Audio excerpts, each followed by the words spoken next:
ஐயாவோட கூட நண்பராக வந்தவர். ஆனால் இருந்தாலும் நம்மளுடைய உரிமையை பங்கில் எடுத்துக்கிட்டு நானும் பேசுகிறேங்க ஐயா அப்படின்னாங்க. அதனால ஐயாவுக்கும் ஒரு சில வாய்ப்பு கொடுக்குறோம். கண்டிப்பாலுமே ஐயாவுக்கு வந்து ரொம்ப பெரிய வாய்ப்பு கொடுக்கணும். என்ன காரணம்னா ஆர்வமாக அவங்களே வந்திருக்காங்க. சரியா, நாங்கள் அழைச்சி வரல. ஐயா வந்த ஆர்வத்தை மதித்து கண்டிப்பாக, ஏன்னா ஜோதிடத்தில் நிறைய பேர் இப்படி ஆர்வப்பட்டவங்க நிறைய பேர் இருக்கிறாங்க. அவங்களெல்லாம் நம்ம தேடி கண்டுபிடிச்சி செய்கிற பாக்கியத்தை அவங்க கொடுத்துருக்காங்க, அவங்களே கொடுத்துருக்காங்க. அதனால ஐயாவை மெடிக்கல் அஸ்ட்ராலஜி அடிப்படையில் சுருக்கமான கருத்துக்களை பேசும்படியே கேட்டுக்கிறேன்.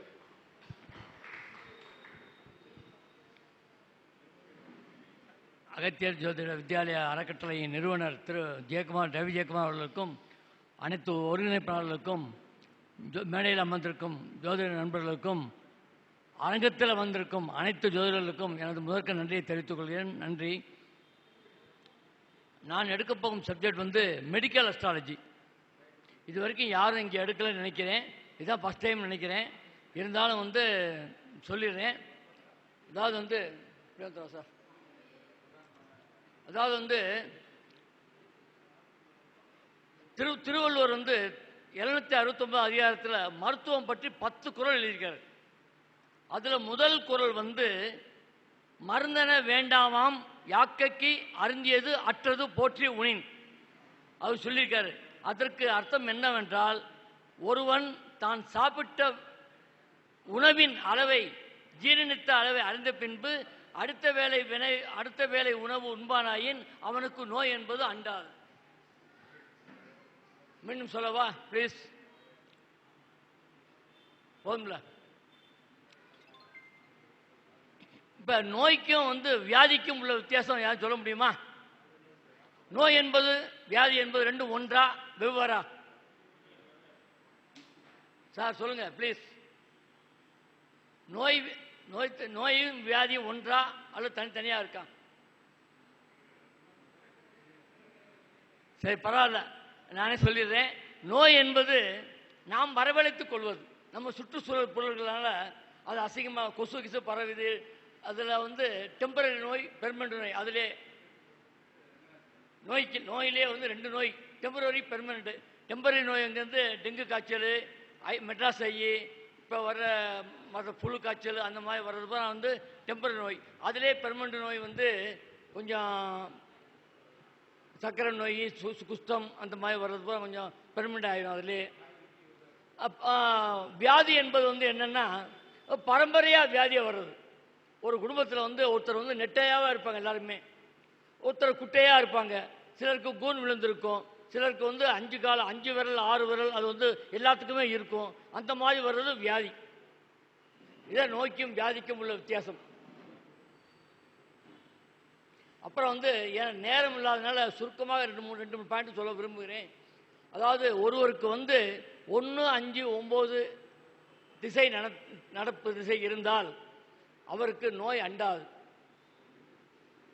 1, 5, 9 திசை நடந்தால் நோய் வந்து அண்டாது. 2, 6, 10 நோய் திசை நடக்கும் பொழுது நோய் வந்து கட்டுப்படுத்தும். 3, 7, 11 திசை நடந்தால் நோய் வந்து உடனடியாக தீரும்.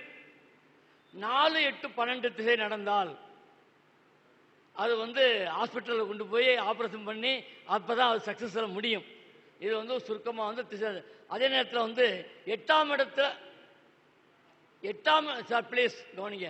8ஆம் இடத்துல ஒரு கோள் இருந்து திசை நடத்தும் பொழுது அதனுடைய கர்ம வினை நம் அனுபவித்தே தீர வேண்டும். அதற்கு எந்த பரிகாரமும் செல்லுபடி ஆகாது.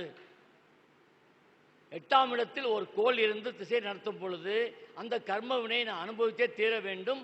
அதற்கு எந்த பரிகாரமும் கிடையாது. அடுத்து வந்து அதாவது வந்து கரு கலைதல் வந்து மேக்சிமம் வந்து 3ஆம் மாதமும் 4ஆம் மாதம் கரு கலையும். அதாவது முதல் மாதம் வந்து சுக்கிரமும் சுனோதயமும் கலந்துதான் முதல்ல இது, அது ஃபர்ஸ்ட் மாதம். 2வது மாதம் வந்து செவ்வாய் வந்து திடப்படுத்துறது. 3ஆம் மாதம் வந்து கரு வந்து வளருது. அந்த 3ஆம் மாதம் வளருது.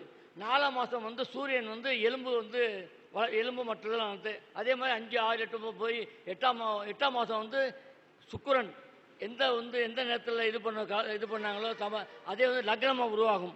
9ஆம் மாதத்தில் வந்து சந்திரன் வந்து தாய்மையை மேம்படுத்தி வயிறு பெரிதாகும். 10ஆம் மாதம் சூரியன் வந்து ஆட்டாவி குழந்தை வெளியே வரும்.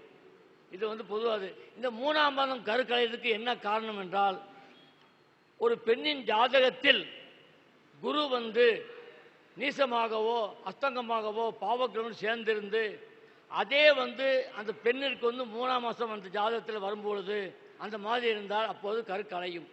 இது நம்ம சித்தர்கள் அந்த காலத்தில் சொல்லியிருக்காங்க. ஆனால் டாக்டர்களால சொல்ல முடியாது நிச்சயமாக. இது அதே போல் 4ஆம் மாதத்தில் வந்து இதே மாதிரி சூரியன் வந்து நீசமாகவோ அது பகை நட்சத்திர ராகு கேதுவோடு சேர்ந்திருந்து அந்த 4ஆம் மாதம் வரும்போது அந்த கரெக்டாக அந்த பெண்மணி வந்து கர்ப்பவதியாக இருந்து அந்த 4ஆம் மாதம் சூரியனை தொட்டால் அப்பொழுது கரு கலையும். இந்த ரெண்டு முக்கியமான பாயிண்ட். 3ஆம் மாதம் 4ஆம் மாதம் மேக்சிமம் கரு கலையிறது. இது கவனித்துக் கொள்ளுங்கள் தயவு செஞ்சு. அடுத்த பாயிண்ட் வந்து, நம்ம வந்து ஒரு நோயாளியை வந்து ஹாஸ்பிட்டலில் சேர்க்குறோம். டாக்டர் பார்க்குற நேரம் எடுத்துக்கணும். டாக்டர் பார்க்குற நேரம் 1, 4, 7, 10 4 கேந்திரங்கள் எடுத்துக்கணும். அந்த 1ல் ராகு இருந்துச்சுன்னா டாக்டருடைய டயக்னோஸ் பண்ண முடியாது. டாக்டர்னால அவருடைய டயக்னோஸ் வந்து மோசமாகி ஒரு மருந்து வந்து மாற்றி கொடுத்து பேஷண்ட்டுக்கு கோளாறு ஏற்படும். அதே நேரத்தில் வந்து 7ஆம் இடத்துல நல்ல கோள் இருந்துச்சுன்னா அவர் ஹாஸ்பிட்டல் போவார், உடனே வெளியே வந்துடுவார். 4 இடத்துல நட்பு கிரகங்கள் இருந்தாங்கன்னா பிரச்சனையே கிடையாது. நீட்டாக வந்து உடனே வந்து ஹாஸ்பிட்டலில் போயிட்டு உடனே திரும்பி வந்துடுவார். 10ஆம் இடத்துல அதாவது 1 என்பது டாக்டர், 4 என்பது மெடிசின், 7ஆம் என்பது டிசீஸு, 10வது என்பது வந்து நோயாளி அஸ்வெல்லஸ் வந்து நோயிலிருந்து மீட்பு. அந்த 10ஆம் இடத்துல வந்து ஒரு தீய கோள் இருந்தான்னா அந்த பேஷண்ட் வந்து ஹாஸ்பிட்டலில் உட்காந்து பிரியாணி அதெல்லாம் சாப்பிட்டே இருப்பார். அது நோய் தீராது அவருக்கு.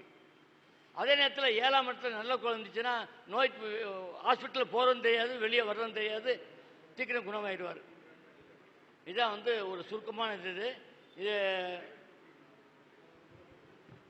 அப்புறம் வந்து ஒரு ஜாதகத்தில் வந்து சூரியன் பாதிக்கப்பட்டிருந்தால் vitamin A and vitamin A3 அந்த குறைபாடு இருக்கும்.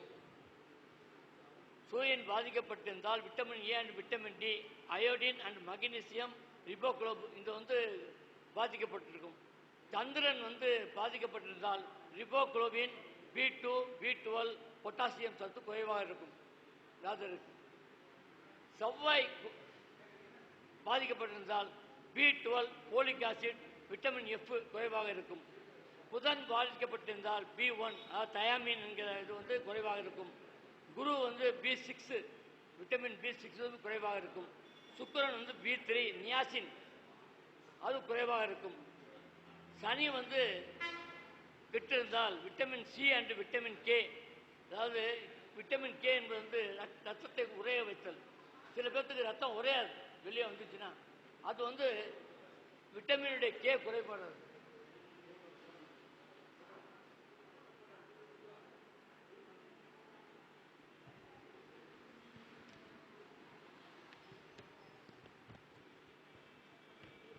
அப்புறம் பொதுவாக ஒரு ஜாதகத்தில் வந்து 1, 3, 5, 7, 9, 11 ஒட்டப்படை ராசியில் லக்னத்திலிருந்து ஒட்டப்படை ராசியில் எல்லா கிரகமும் இருந்தாங்கன்னா அவருக்கு நோய் எதிர்ப்பு சக்தி அதிகமாக இருக்கும்.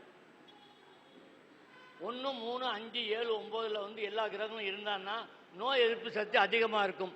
அதே வந்து 2, 4, 6, 8, 10, 12 வந்து எல்லா கிரகமும் அமைந்தான்னா அவருக்கு வந்து நோய் எதிர்ப்பு சக்தி குறைவாக இருக்கும்.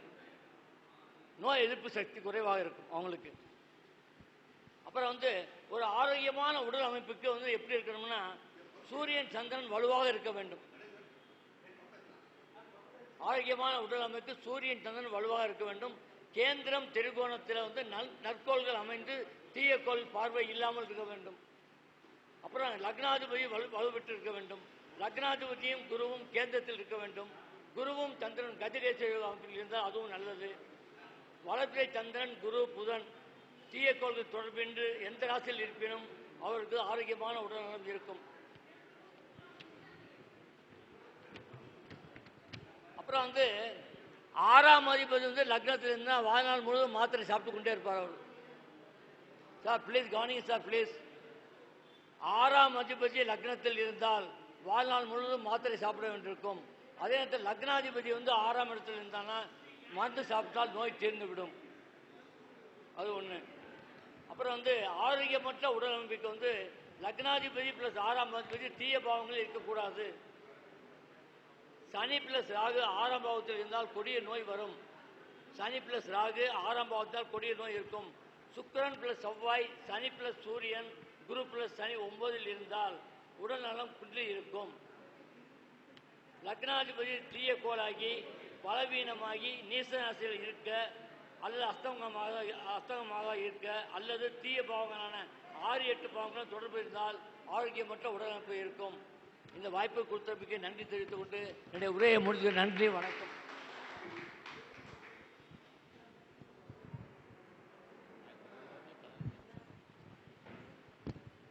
ஐயா மெடிக்கல் அஸ்ட்ராலஜி பற்றி, அதாவது இப்போ இது வரைக்கும் மெடிக்கல் அஸ்ட்ராலஜி பற்றி நம்ம கேட்டவங்கள யாரும் பேசலை. முதல் முறையாக ஐயா பேசியிருக்காங்க, சரிங்களா? ஆனால் கூர்ந்து கவனிக்கிற இடத்துல யாருமே இல்லை. போகும்போது பேசும்போது ஏதாவது ஒரு ஒருத்தர் போகிறாங்கன்னா ஐயா கவனிக்கிற சூழ்நிலை வந்துடுது.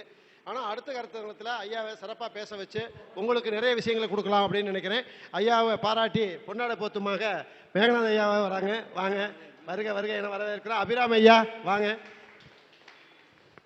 அறிவியல் ஐயா வாங்க ஐயா. சார் பாண்டி ஐயா வாங்க.